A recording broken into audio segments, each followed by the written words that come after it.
going to be a good one. So Randy and Melanie, I'll just let you guys introduce yourselves and take it away. All right, great. All right, well, guess I'll start. My name is Randy. Melanie and friends and family refer to me as Wallace, so feel free to use either or interchange. I'll answer to either of those. Thanks for this opportunity. This is a really a special chance to do a couple things. One, this is a topic that both Melanie and I are passionate about speaking, and I've done in the past talks about sexuality on many different levels, but this is brand new for us, is to actually do something together. And I think in terms of being able to provide peer support to do it, where it's not just the individual who has the spinal cord injury being able to offer their experience, but also for their partner to be a part of it, because it's a part that tends to be quite missing from even when you look at different supports that are available out there. And it's nice to see that the Spinal Cord Injury of Ontario does have that peer support component for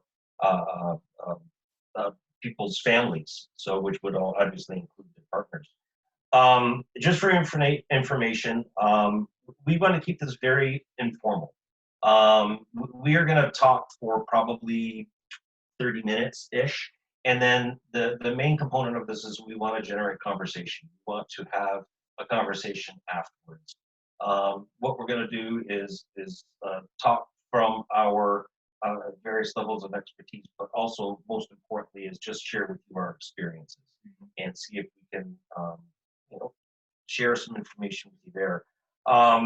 So just to let you know a little bit about me, I'm 52. I have been living with spinal cord injury, actually thriving with spinal cord injury, I like to refer to it, for the past 32 years. Did I mention about we're going to have notes? Yeah.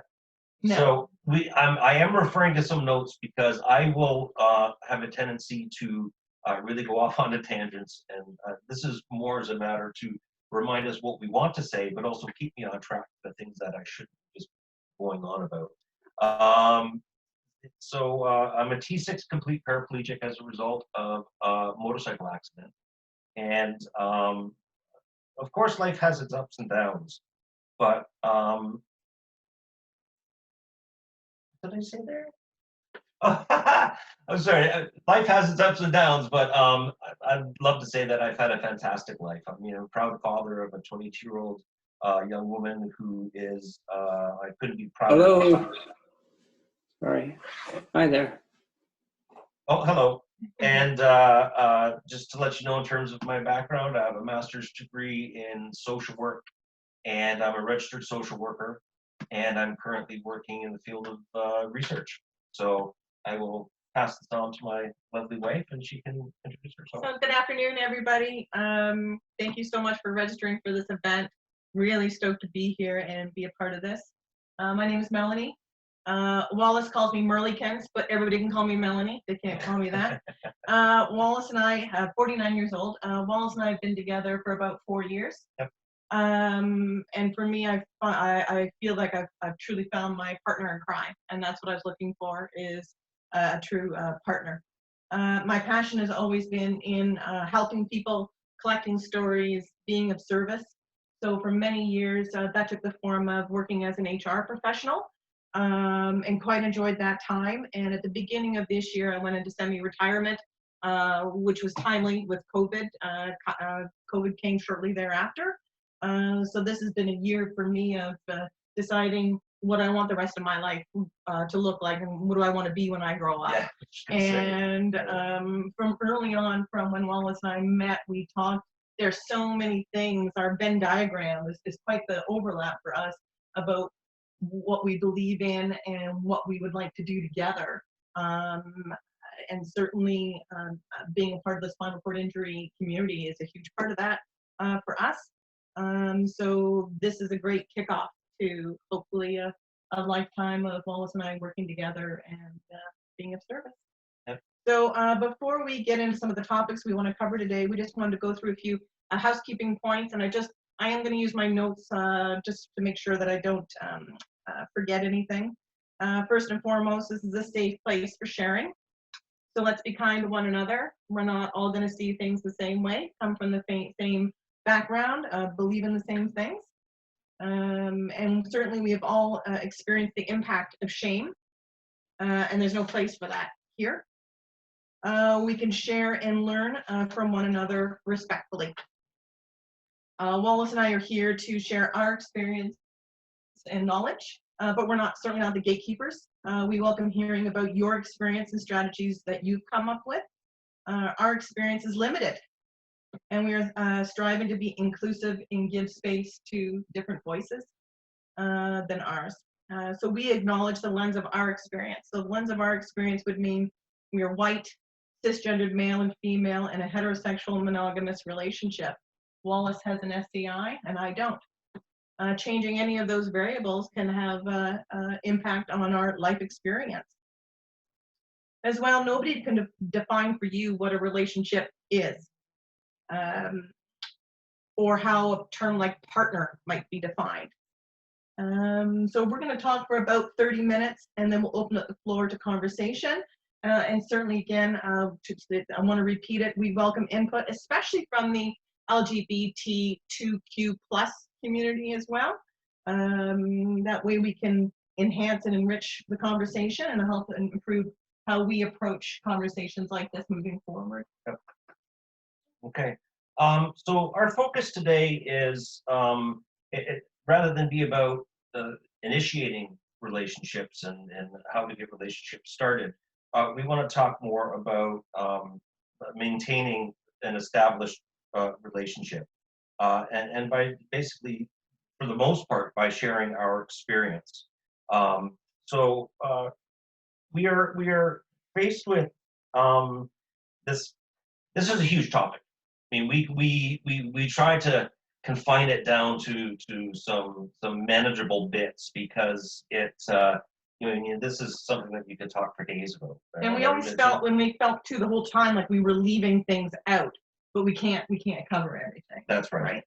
So we can make into a series of conversations. Like, I mean, and there's the opportunity for that. So that's why we're looking for people's feedback. So in terms of having future of these sessions that focus on any one thing, this could be the overview. This could be the overview. Yeah. So, that's another thing too. Something to keep in mind is we have a new website that's called t6talk.com. So it's another way to get in touch with us, if just for feedback, and if you have any suggestions on where to move forward in terms of what you're presenting, but also to hear your stories. Yeah, and if you don't feel comfortable right. sharing it on this platform, or there's not the time, or there's not the time, or you have other questions, please reach out and get a hold of us there as well. Mm-hmm.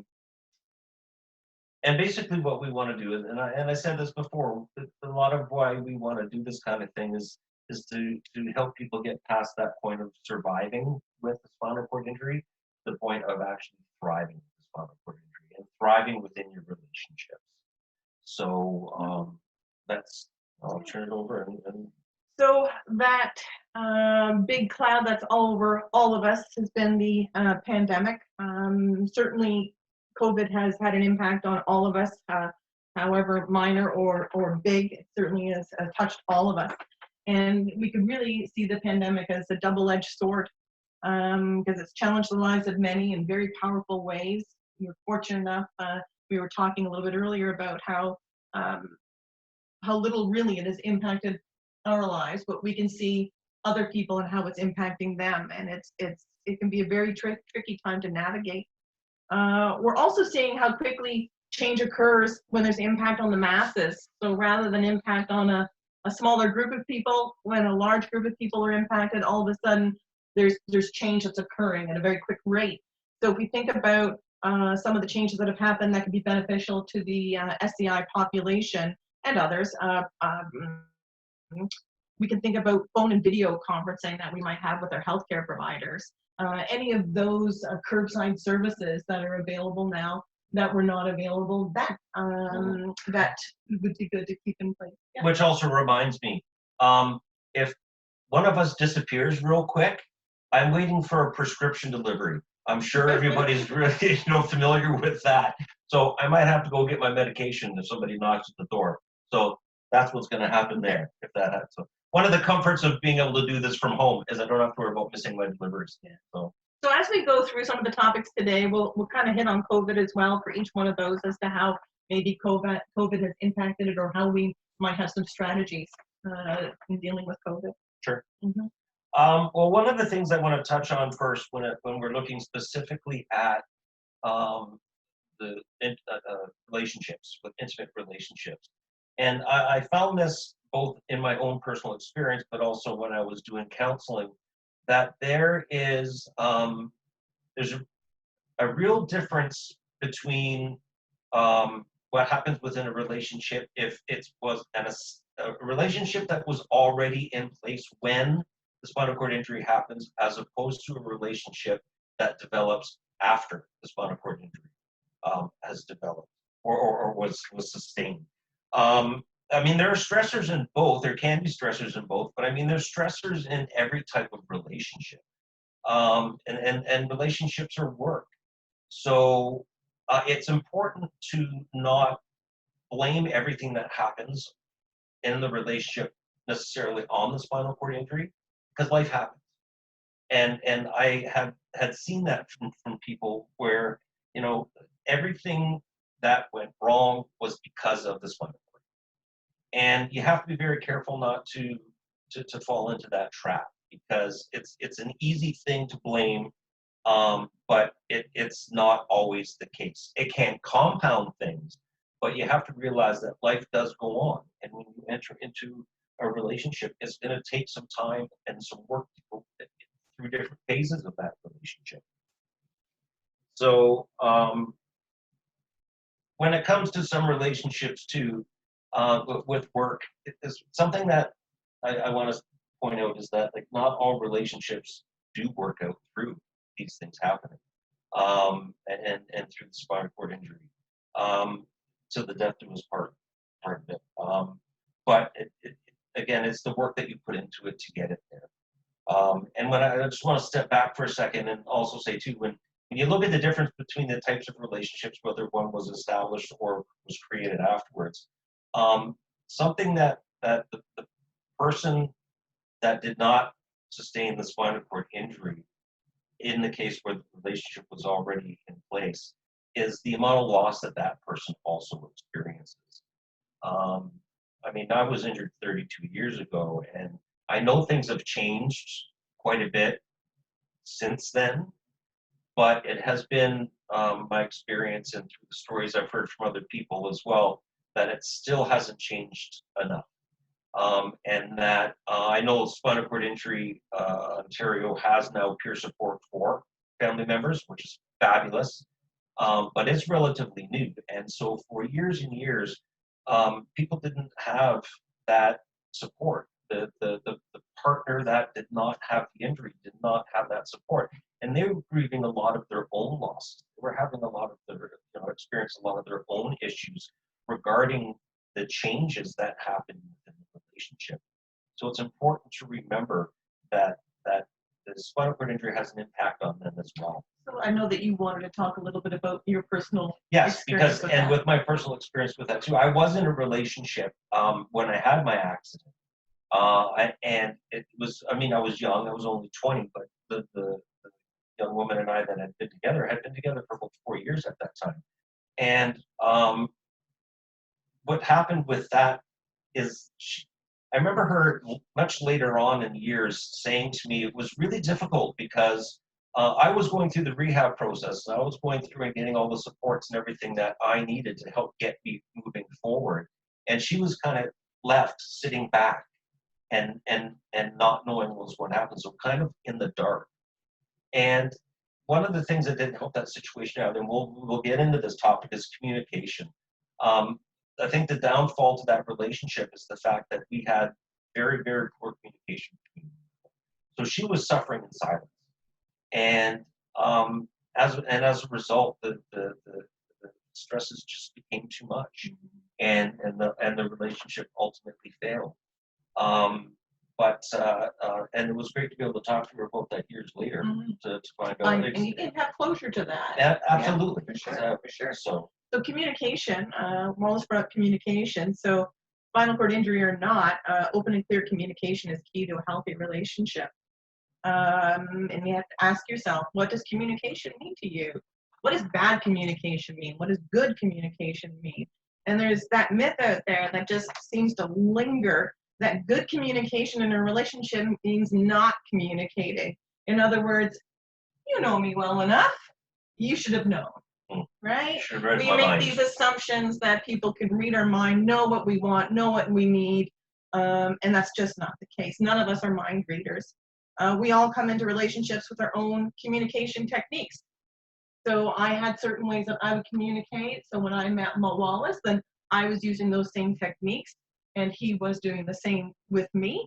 And sometimes we feel like our techniques are static, like they can't change or they shouldn't change. But if you're in a relationship that you can see there's some really amazing things going on and you want to improve upon your communication, sometimes you need to back up a little bit and take a look at how you are communicating and say, okay, can you shift towards one another rather than one person making that move? Yep. It's a matter of almost literally sitting down and tabling the techniques and talking about it, right? Yep. Again, it's that work part that I was talking about. And working together on it as well. And we also have to keep in mind that relationships are fluid. People are fluid. So we change and we grow. So hopefully our relationships change and grow and adapt to that as well, which means our communication techniques over time are going to grow and change. So it's not a matter of, okay, we're at the beginning of our relationship, we're going to sit down and this is how we're going to communicate, and that's it moving forward. You have to be open to adapt and change as life goes on, right? So communication is key to each of the topics today. It's certainly, we see it as the cornerstone.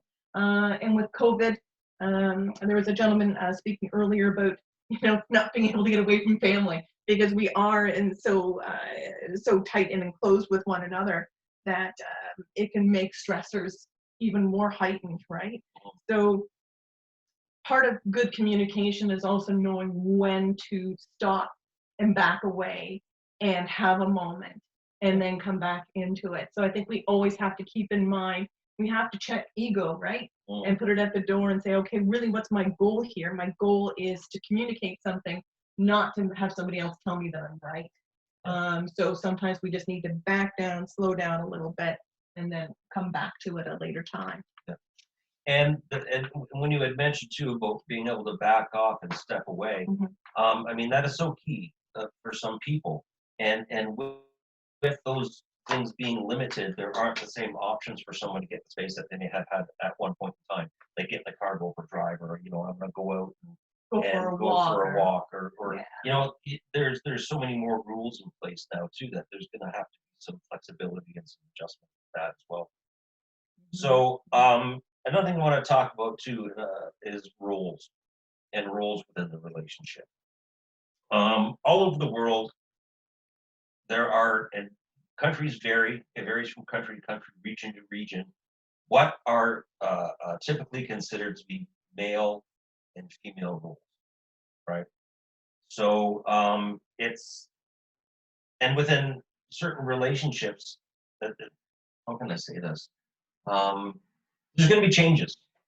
When you have the spinal cord injury, there are things that are going that you're no longer going to be able to do that you once were.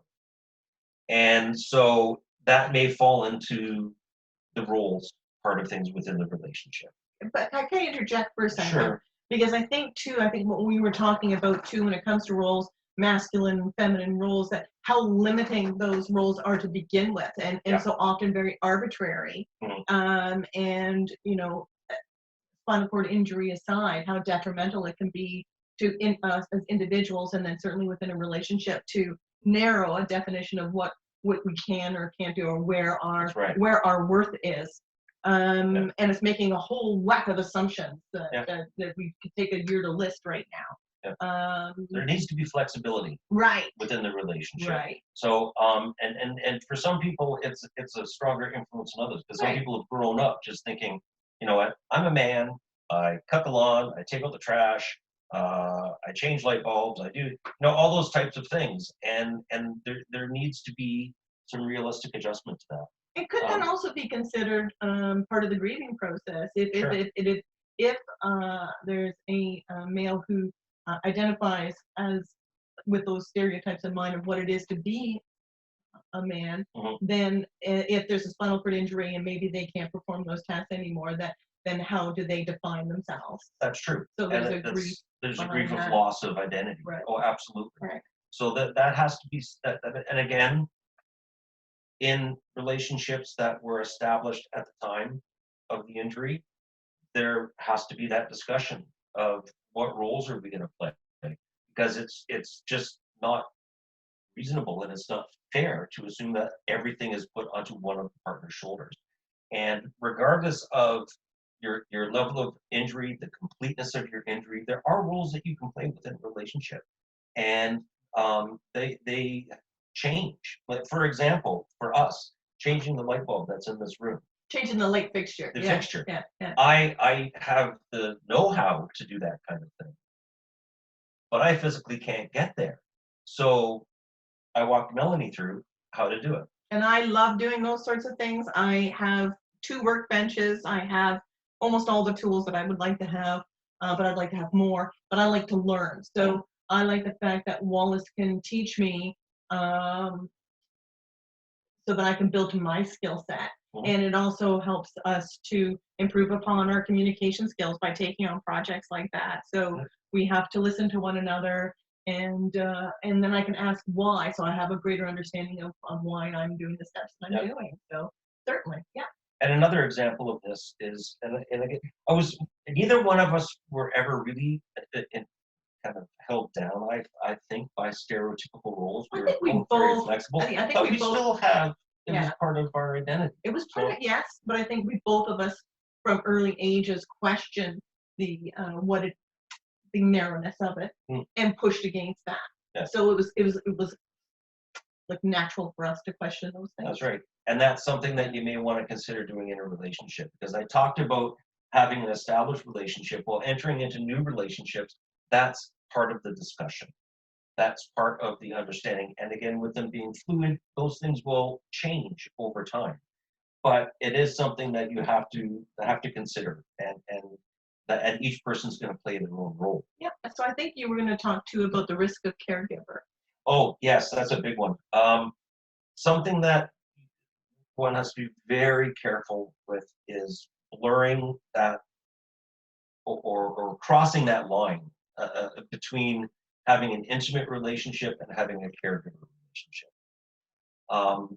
There are some challenges that are really big at this point in time regarding that line, but it is important that you maintain that intimate aspect of your relationship if your partner is part of your care, and that you can't have.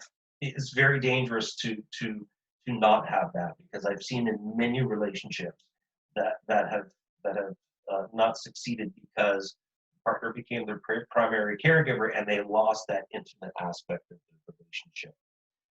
With COVID, it presents a problem, potentially, because either one, the partner is the only person available to help with their care, or two, that they've, whether it be through agreement or through necessity, that the partner has become the primary caregiver just to minimize risk.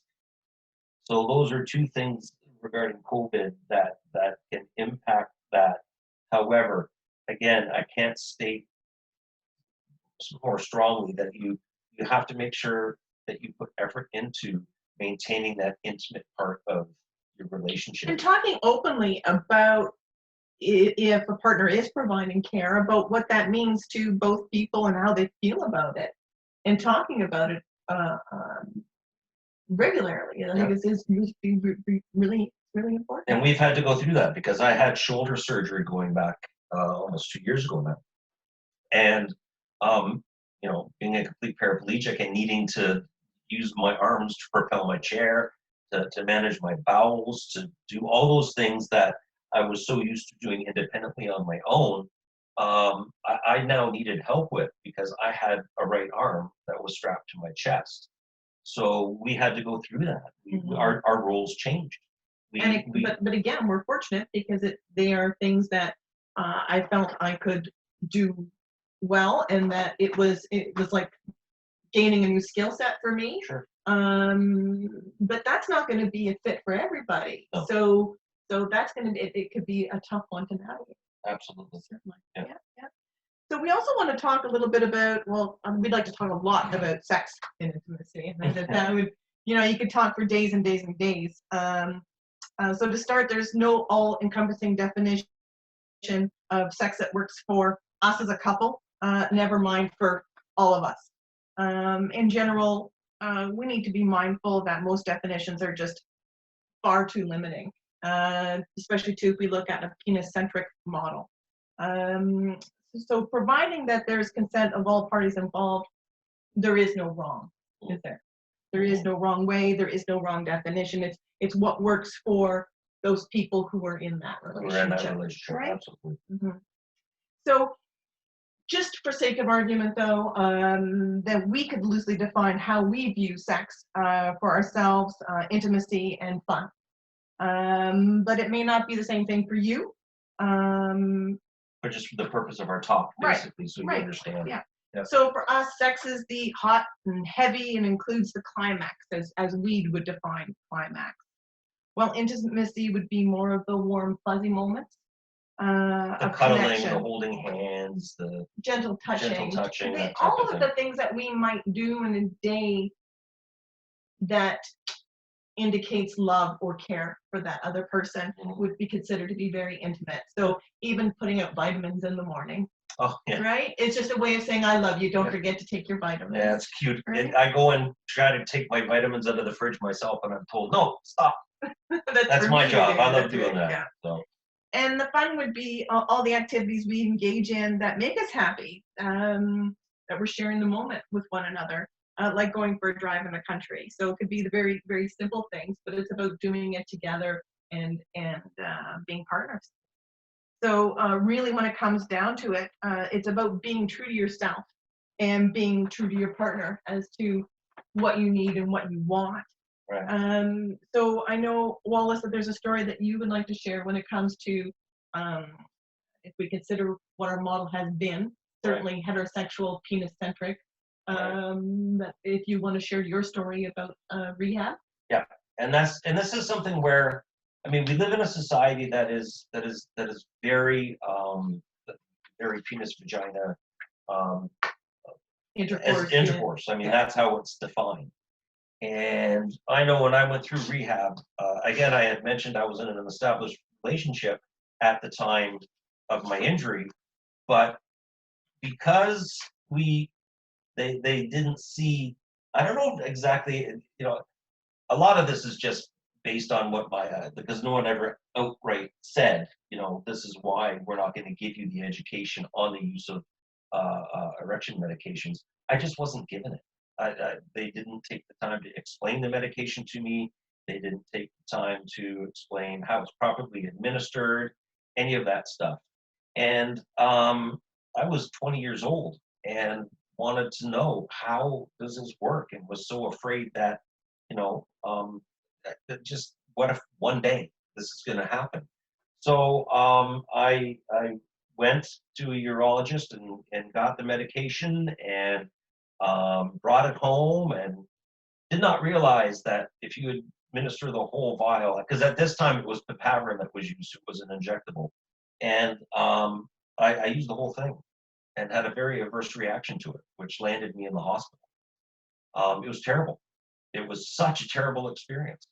And it really, at that point in time, changed how I thought, actually it solidified how I felt about what sex was and how it was defined, and really felt no need to go further. And I think that's the part where about being true to yourself, right? That if we think about, like for some people, taking medication like that or Viagra or any of those things, it is the thing for them and it is totally right for them. But for you, it wasn't right for you. And That's if right. we consider medications that you're on for your spinal cord injury, then how do you justify adding more medication to that? And to what end? Yeah. And I have found that the key, again, to this is communication. Yeah. I mean, in the relationships that I've been in, and it's funny, not funny, it's kind of sad, actually, that if I share this story with males, they have a harder time believing it than any woman that I've talked to about it, quite honestly, is that having the conversation at the very forefront of the relationship about this is how I define sex. This is what I, true to myself, am willing to do, wanting to do.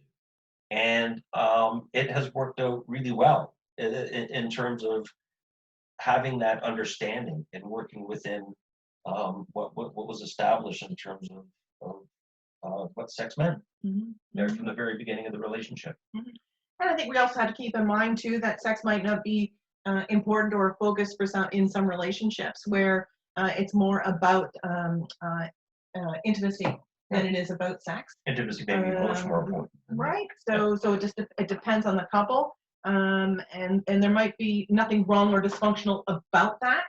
It's important to note though that if partners are feeling like there is a problem when it comes to sex, that it is something that's important to be addressed, because it can be so often it's seen as a contributing factor to how a relationship deteriorates. And is it really about the sex, or is it about a lack of communication, which is then about a lack of sex, and it should be snowballing. Yeah. Yeah. So if we think about COVID and how we might approach COVID, that partners could consider this as being extra time, right, to spend with one another and explore how they might keep sex and intimacy fun. So we can look at this as a time, as an opportunity to explore sex more fully. Perhaps it's been something that's been neglected in the relationship and needs to be rekindled, and finding new ways to be with one another sexually. Yeah. I think a really cool thing to do when it comes to relationships and sex, or what we could look at during COVID, is body mapping. Because body mapping is something that Wallace educated me on, and I'd like to give the floor to Wallace so he can kind of give a little bit of background to what body mapping is, and then I'd like to talk about how we can use that as a tool. Right. So, and something I want to add to quickly too about finding time to be intimate with each other, and making sure that you literally, if you have to, schedule it, because we had talked to a couple other people early on as well about having their kids at home. There's homeschooling.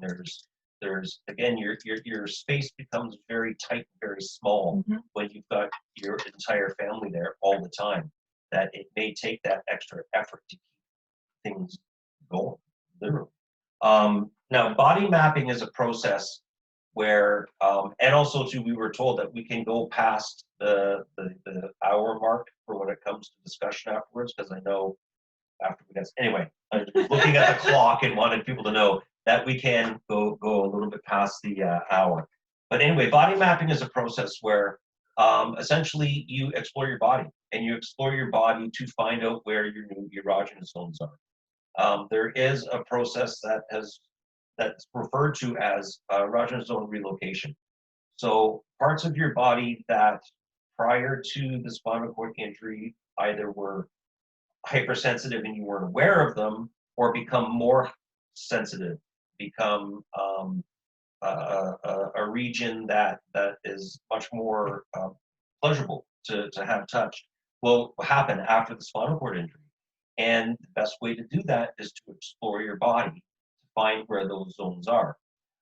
You can look up body mapping. You can actually have little body drawouts and stuff, outlines and stuff, where you can then, explore your body, or with a partner, you can together explore it and map out those areas of your body that you now find pleasurable.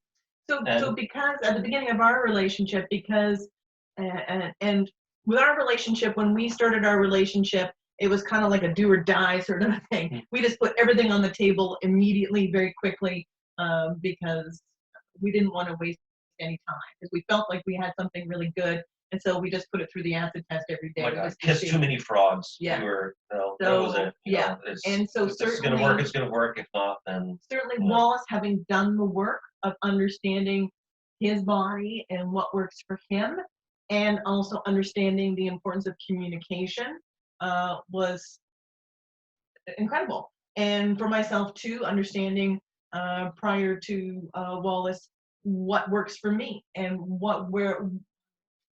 how I can take pleasure from something.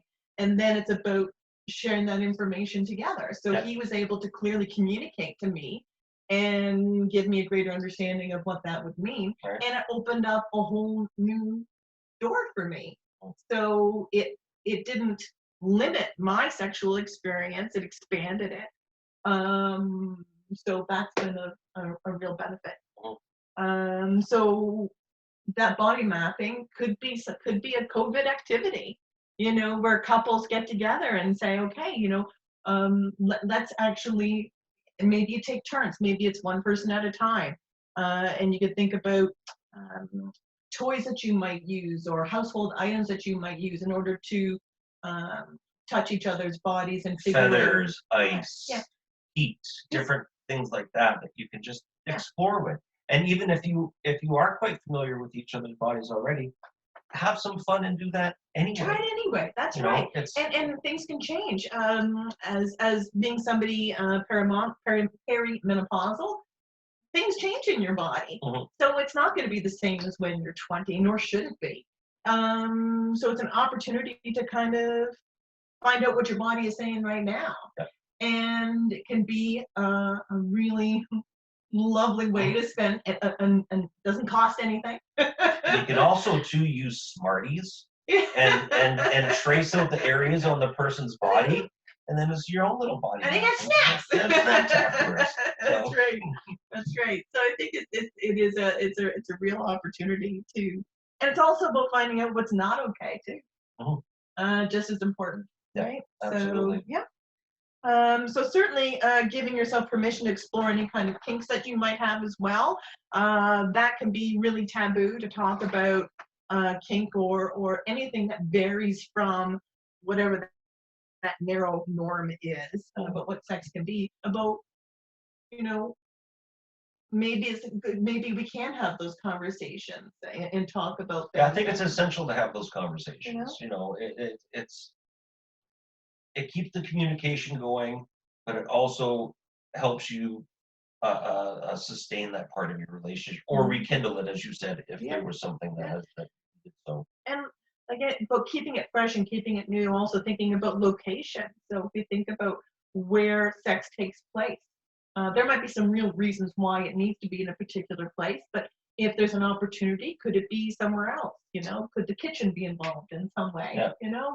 Like looking at just shaking it up and seeing what else you can bring to the table. Once COVID's not around, there's all kinds of role playing stuff you can do. Yeah. Hotels. There's just all kinds of stuff. We could talk about this. And we could talk about, and if we talked about toys. Toys can be talked about for be endless. Yeah. Because I am absolutely fascinated by, even if it's not toys that we would necessarily introduce for ourselves, I think I'm interested in them in general, because I think it's absolutely fascinating what's out there and maybe how it could be modified. How they can be modified for people that have compromised script. Right.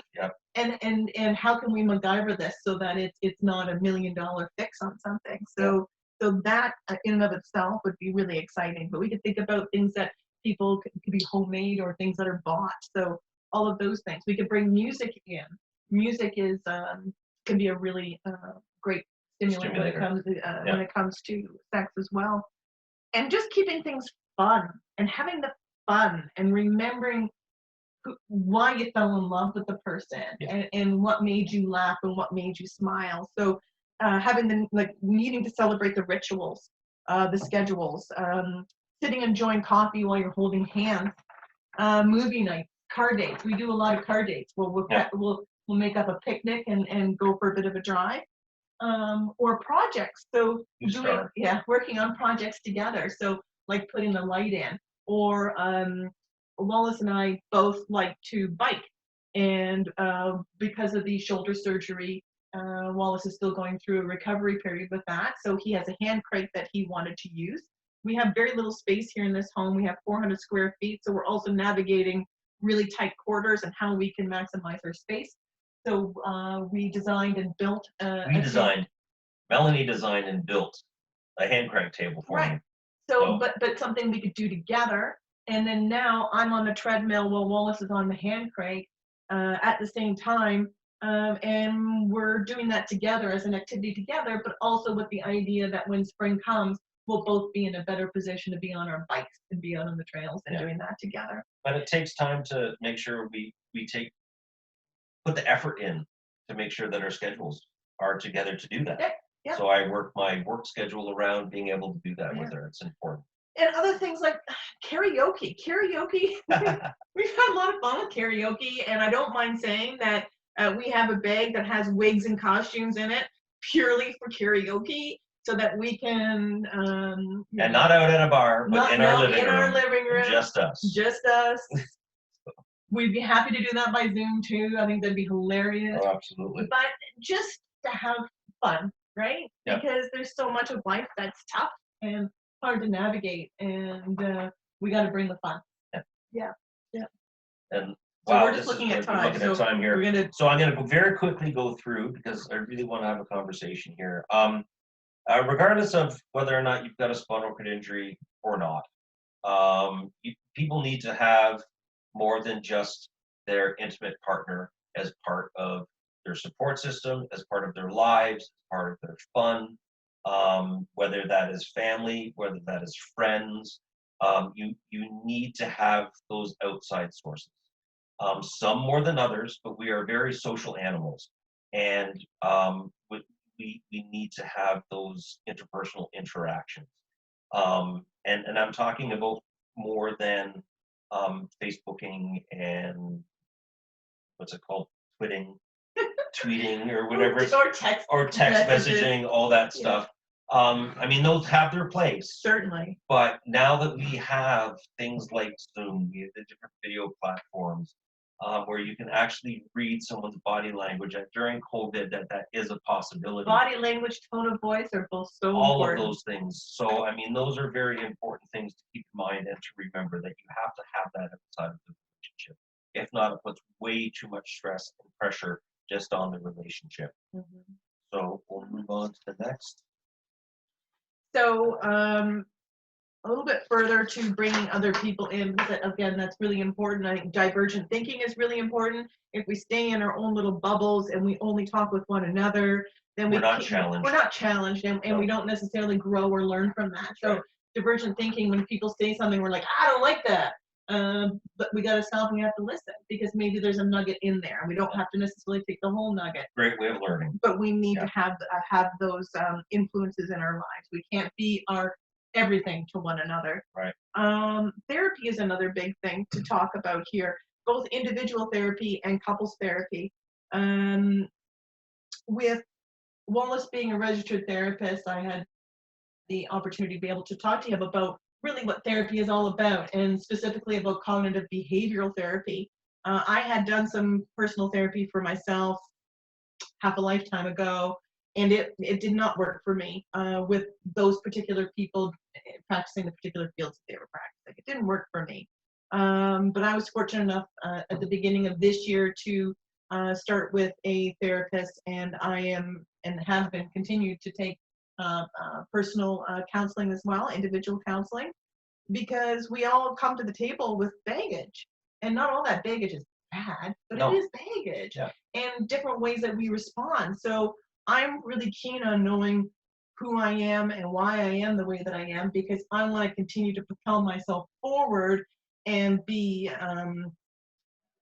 as full a person as I can be. Be the best me I can be. Yeah. And then be a really good partner for Wallace as well. So these things take work. So there's that inner work for myself of looking at myself and how I approach things and how I do things, and where's my responsibility. in taking care of that. So And there's certainly- no weakness in that. And that happens to be, again, the taboo. And people think that, going in for therapy or extra type of professional help is a sign of a weakness. When it's not, it's actually a strength to identify that you need to go in and do that. And to So similarly for yourself, from your personal experience, oh, I'm still dealing with a lot of stuff from my past. I mean, I really didn't have a lot of. you want to share with you that you're. Yeah, so I'm in individual therapy because of just past family stuff that I know has an impact on how I react to certain things. So I know it has an influence on how I react sometimes to Melanie, and so my reaction really has nothing to do with what's going on with our interpersonal or interpersonal interaction at that point in time. It has more to do with other stuff that I'm dealing with. So going in with the individual therapy helped me to identify that. And so it's not, and again, about the spinal cord injury. And that's where I really learned my lesson years ago early on and having the injury, that not everything is related to the spinal cord injury, although it's there and it's a major stressor. There's a lot of other stuff that has happened over the course of your life that influences who you are. And because we are both fans of cognitive behavioral therapy, we also entered into couples therapy as well. And we did that, we started that this past fall. Again, we entered into that with the goal of ensuring the longevity of our relationship. So we were fortunate enough to look at it as being like preventative, like doing your exercise and taking your vitamins so that, you could stay healthier. That's the reason. So unfortunately, we weren't in crisis. That's not why we went. But there's certainly, if you are, that's a good thing to do. But we didn't. Yeah. You don't have to wait until the relationship is in a point of it's going to end if we don't do this. We went in and basically with the idea of, like I said, just trying to make sure that the little things aren't going to become big. So it can be used as a preventative, like you said. Yeah. And we also recognize that not everybody has access to those services.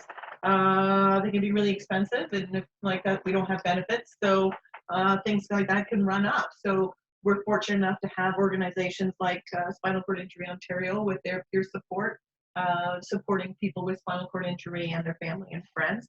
So things like that can be really helpful. And also, don't be afraid to, if you feel that you do need to take a look for some type of individual or couples counseling, don't be afraid to ask different clinics or individuals that you go to if they have a sliding fee scale, because a lot of places will base what you pay on your income. So there's that too. Well, And this with, took a lot. yeah, and with COVID, certainly telephone and video counseling is works. So you can carry on with your therapy at that. It's one of the benefits again. So we don't have to worry about accessibility as much as we used to in the past because things are done. So we need to continue to strive to eradicate the stigma around mental health. We take care of our bodies. We need to take care of our minds and our spiritual self, right? Yep. So, and ensure that we're healthy all around. So. Very good. Okay, so basically we really tried to fly through a couple of these things because there are other issues that we would have liked to have talked about, such as fertility and child rearing, your vocation, work, school, stuff like that. Perhaps something for another time, but we'd really like to open this up for conversation with people. And if there's not time, or if there's interest in people reaching out directly to, please don't forget that you can contact us through t6talk.com as well. Yeah. So please feel free. Yeah. Julie, if we could pass it back over to you.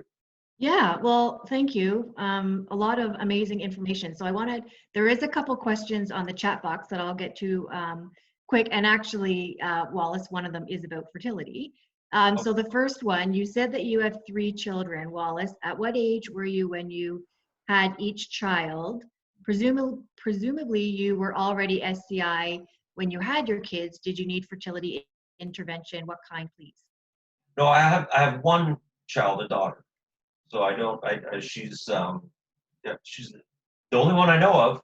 So unless somebody else has other information out there I'm not aware of. So But no, I have a daughter, and yes, I was 10 years post-injury when she was conceived.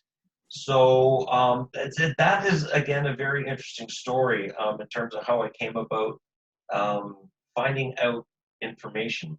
I first went in and did electroejaculation to see if I had viable sperm, and that was going to be the technique that was going to be used in terms of retrieval of my sperm. But I found out through, I think somebody at that point in time was called Canadian Paraplegic Association, which is now SCIO, who told me about a doctor who had little handheld vibrators where they changed the frequency and it increased the vibration speed, which is the vibratory technique for retrieval of semen. So it was basically placed on the glands of your penis, and you do it through different intervals, and it stimulates ejaculation. And so what was nice about that, it was the freedom of being able to do that at home. So I was able to do the semen retrieval at home. But then my wife at the time, my daughter's mom, then had to take a specimen container full of my semen tucked in her armpit, and she had to drive to Hamilton where they got the sperm, and what they did is they because what typically was very common for males post spinal cord injury is the sperm count isn't necessarily affected, but the quality of the sperm and the motility of the sperm is affected. So we tried at first just doing insemination, didn't work. So we went to a process called ICSI, where they take the individual sperm and inject it into the egg, wait for cell division to happen, and then implanted that into her uterus. And fortunately, out of 12 viable or eggs that were fertilized and viable, Mackenzie was one of the first ones that was put in, and she survived. So there were a lot of pregnancy issues, but she's the miracle baby. So so that's kind of the process that I went through for having her. Okay, thanks, Wallace. The next one's for you as well, and I think this is referring to your first relationships. So what specifically would you have done differently in the relationship you had at the time you got injured? How would you have changed your communication? Did the partner express what specifically was missing for her? And that these are questions that are really useful to other young injuries. Right. I think I would have, well, one, I would have hoped that there was some services available for her so that she could go and talk to somebody about the stress she was experiencing, grieving the loss of the relationship that we had that now had so drastically changed. She didn't, and it's one thing, like she didn't want to come to me because she didn't want to burden me with having to bring her stress to me as well as everything that I was going through. I would have hoped that she would have some kind of service outside of me. In terms of my own personal differences, I just wish I was more aware of the grieving that she was going through. I wish that I knew how much more it was. So I would have liked for her to have been more open with me in terms of what was happening. And I was very young at the time. And I would have just wanted to be more open about what she was going through. Like, she was just so overwhelming. Would you consider maybe couples therapy? Couples therapy definitely would have been something I would have done. Because even if it wasn't a matter of a relationship that was going to go on, but maybe it could have helped that relationship. Right. Oh, that absolutely, time. absolutely. Yeah. Because I mean, I didn't have a problem. I've always been pretty much an open book. And so I didn't have any problems expressing when I was upset and when I was frustrated and with things that I was dealing with. But that was adding to what she was also experiencing. So just the pain of her watching me go through things, plus her going through her own pain, was just too much. It just really overwhelmed her. And again, if I would have known to not to blur that line between having an intimate relationship and having someone who is a caregiver, because she did everything for me that she could possibly do. Like, I mean, if I couldn't do it, she was there to help do it. And it just became, and there was no intimacy between the two of us. The first time that we tried to have sex, of course, it was intercourse, because that's just what the thing was. Is I'd go home on weekends and I'd go back to the rehab, and the rehab hospital was like a frat house. Like, we were in rehab for months at a time when we were there. And I'd come home after weekends, and of course the guys would go, "Oh, did you get laid on the weekend?" and that kind of stuff. And I really bowed to peer pressure. And I remember trying to have intercourse the first time, and I just cried my eyes out because I was like, "This just doesn't happen. It's not working." And she took that on, and the amount that that had, the impact that that had on her, I think just our intimate aspect, or sexual aspect of our relationship was just gone. So hopefully I answered your question and some. Okay, next one. And sorry, I apologize if I seem like I'm going fast. I just want to make sure we can get through all these. So I think the next one is sort of a comment and a question. So they said somebody should be taking notes on the side and making sure certain subjects get dealt with properly here. 20 years ago in rehab, there was still no information offered whatsoever. I think this is pertaining to sex and sexual health. I had to look for it. Is that still the case today? Is anybody asking these questions repeatedly until they get the right answers? 75% of Canadian spinal cord injuries are males between the ages of 18 and 40. How can sex and penile function not be at the very top of rehab goal discussions? What has SCIO done about this? Because this question is directed towards SCIO, would Randy and Melanie, will you guys be okay if I take this on? This is Sure, go for it. Yep. all right. Sure. So yes, we do. It is understood by most of the rehabs and SCIO that sex is an important topic that we want to discuss, and it is actually an activity of daily living. There is a Spinal Cord Injury Ontario consortium which discusses equity in care, and all the rehab hospitals are part of it. And one of the domains that they are really searching, that they are really working to improve, is the domain of sexual health, discussing this with the clients and improving their care practice, improving on their care practices right now. The one important thing that I want to mention is that Spinal Cord Injury Ontario has an online learning management system. It's called Coretree. You can go in and you can register yourself, and a lot of learning materials are available on Coretree in small, easy modules, learning modules. We have a module on sex and disability. Please check that out. There's a lot of really good information there about it. Another thing that I want to also speak about is that there's a 7-part workshop series that we run for family members of individuals who are newly injured. This is something that we have piloted last year. And as a part of, so each week, the family members, whether it is parents, whether it is partners, whether it is siblings or people who are in the immediate family circle of the individual who has a spinal cord injury, they participate in these workshops. The workshops discuss intimacy, they discuss caregiver burnout, they also discuss setting healthy boundaries, finding resources that support both the individual who has a spinal cord injury and their family members as well. So we have tried to improve the care for family members of individuals with an SCI so that everyone feels supported.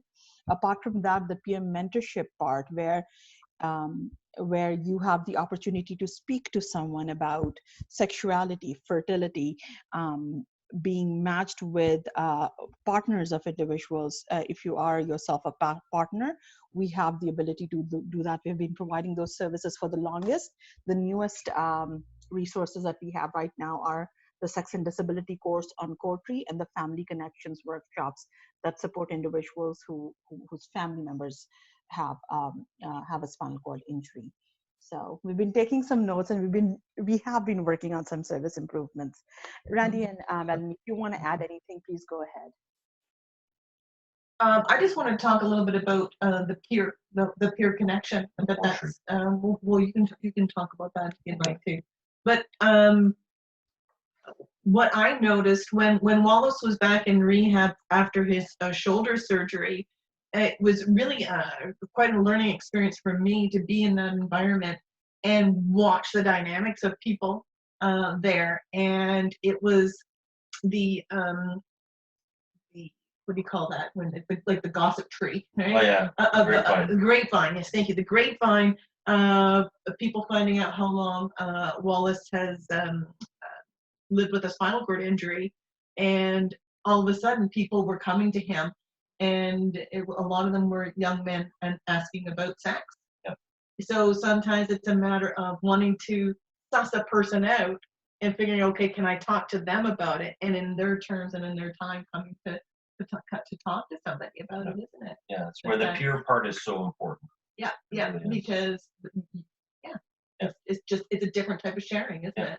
And like the question said about how can it not be, you know, the whole idea of having an erection and having penis vagina intercourse, and how can that not be at the top? Well, it is, and it's but what I find interesting is each time someone approaches me about it, when I explain to them, don't limit yourself to that being the sexual act that you know have to consider the one and only thing to do. And I think that happens, and that message is given through a lot of these courses and the things that, because I know at the rehab hospital as well, they are doing a lot. I've worked a lot with the individual that works for Lyndhurst Hospital in the inpatient education series, and they are really doing a lot in terms of trying to make sure that the information is made available to people. Unlike, like you said, 40 years ago, I was 32 years ago, there was nothing on sex, but there has been a lot, and there is momentum going in the right direction. And I think it was also mentioned, if I'm not mistaken, that there was information then available for men, but not for women with a spinal cord injury. Right, and not for, if you want to take a look at the LGBTQ+, it's all about heterosexual relationships. Yeah. Or a lot of it is, but I know that I've been a part of a committee that wants to make changes to that as well. Yeah, and even with our peer mentorship matches, we do try to make sure that we are as inclusive as possible of peers. Yeah, right. Yeah, for sure. Fantastic. For sure. Yeah. And unlike the resources that may have been mentioned to you, we do have a wonderful amount of women peer mentors as well, who can share their experiences with everything, whether it is sex, intimacy, childbirth, pregnancy, and lactation. And no one wants to talk about raising teenagers, but yeah, I think if it's come to shove, we will find you someone. That's great. Okay, so just quickly to go on, there's just a couple comments. So educational, thanks. Great topics and solutions, thank you. Thank you very much, very interesting. Sorry, I have to go. Thank you both for being so open with all of us about everything. Thank you so much, lots to reflect upon. I do have some input for another day, sorry I have to go. Thank you so much for your honesty and great info. Well, I also want to, sorry, Julie, can I interject? Yeah. We do, the notes that we have here, if anybody's interested and they want a copy of the summary of the bullet points that we have, because they can just request that, we can get it to you as well. Randy, do you mind sharing an address where people could get in touch with you so that So I can yeah, put it so in the if chat people box? want to go to www.t6 is in the numerical 6 talk.com. T6. Yep. So it would look like Oh, I put it in the chat window. T6talk.com Okay, great. or Yeah, you talks. got Yeah, you got it. That's Yeah, perfect, we have a Gmail address, So so there's- I mean, yeah. people can message us. and there's a link just to send a form in as Yeah, well. So certainly, if people want to do that, then we can respond back and send the notes. A couple people are letting us know that the Ottawa Rehab talks about sex. They discussed it with me as well. Glad they are inclusive, and my rehab doctor was great about providing ideas and suggestions. Lots of thank yous. Oh, same with Hamilton Health Sciences. Same with Parkwood. I think a lot of them, because of that, maybe they're all part of that consortium as well. Like sexual health is really one that they're trying to improve upon and you know, make sure individuals are comfortable that there's someone that they can talk to and get, you know, the proper resources and information. Yeah. Well, that's one of the studies that I'm involved in. We are looking at sexual health and spinal cord injury, and right now specifically looking at the resources that are available and trying to identify where there are gaps. Yeah, it's Want to make those changes. okay. Maybe we'll do one last one, and I apologize if I haven't been able to get to all of them, but like Melanie and Wallace, right? You're both open for people to contact you through your website if they have questions, or if we weren't able to read their questions Yep. aloud. So I'll just do maybe one last final one. I am a queer CIS woman and offered the Ottawa Hospital feedback on their resources, as it wasn't much for queers. As queer sex has always been more than penetration, but that may not he as a parent in straight sex. He is a parent, straight sex. Yeah. Sorry, I apologize. I'm reading it, but as queer sex has always been more than penetration, but that may. Sorry, I think it's a bit of a like a spelling thing, but I can't make out what it's supposed to. I just saw at the base at the bottom it said that it doesn't have to be the star of the show. Right, maybe more than. Yes. Sorry. Thank you.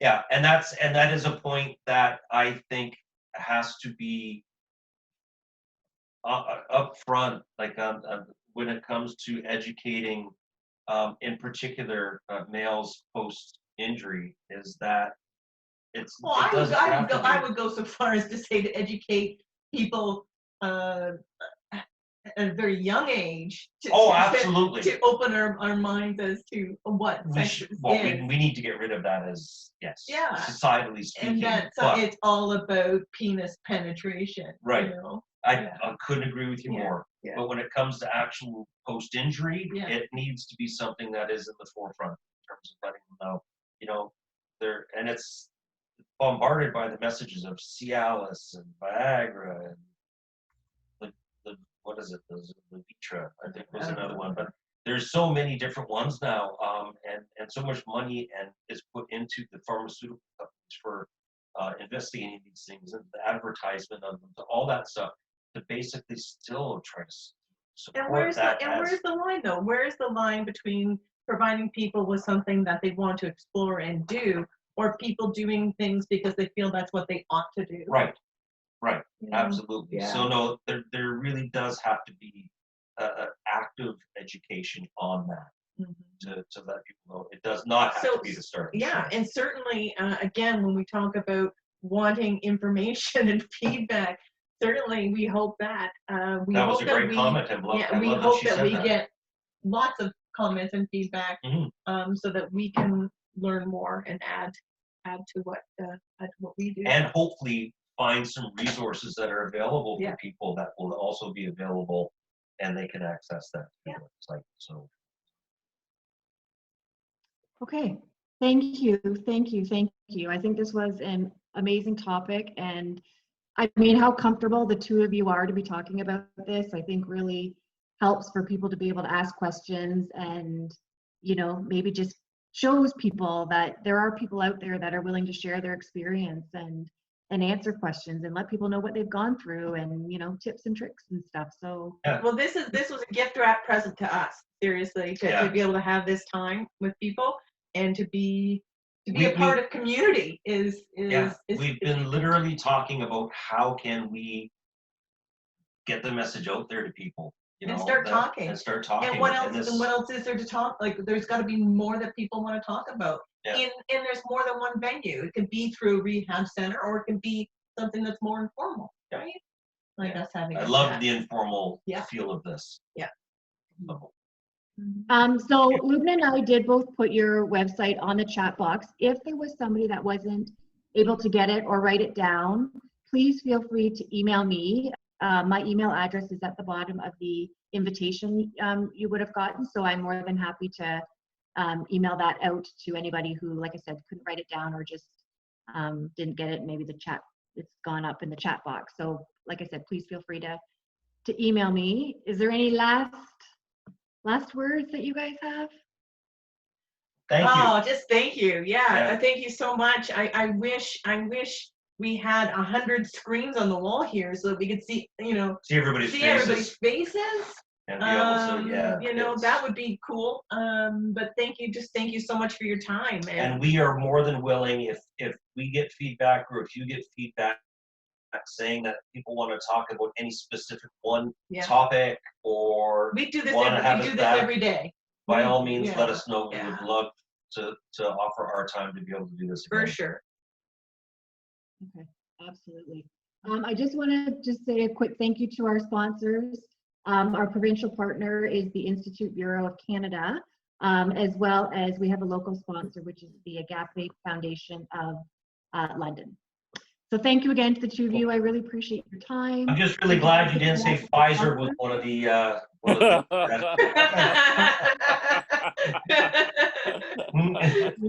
So it would have been, you know, insert foot to knee. So. Thank you so much, Julie, for this opportunity. Really great. And thank you for your help. Awesome. Yeah. For sure. Okay. Take care, everyone. Have a nice day. That's right, guys. Bye. Hey, Randy. Be safe. All right. Take care. Randy, Yes. it's Phil here. How are you, buddy? Good. How are you? I'm good, bud. Yeah, just excellent. I don't know if you can see me. Can you or? No, I can't. No. Scroll through. I don't know. But well, thanks for coming up and joining, Phil. It's Absolutely. Oh, there you are. Oh, Got there you you on there. Oh, okay. Yeah, my wife's Good. here too. Jean's here. Hello. I got her in on it too. So Nice. today, which was Hopefully really good. We're happy with the information. Everything good? Absolutely fantastic. Good. Like I told you before, I fell through the cracks and didn't get anything, you know, over the years. So Yeah. it's like, it's never too late to learn. So it's been fantastic. Nice. I know there's a bunch of others. So And go ahead. It's not even for some people. It's not even learning something new necessarily. It's just reinforcing that, you know, this is what's going on, and it's normal, for lack of a better word. Absolutely.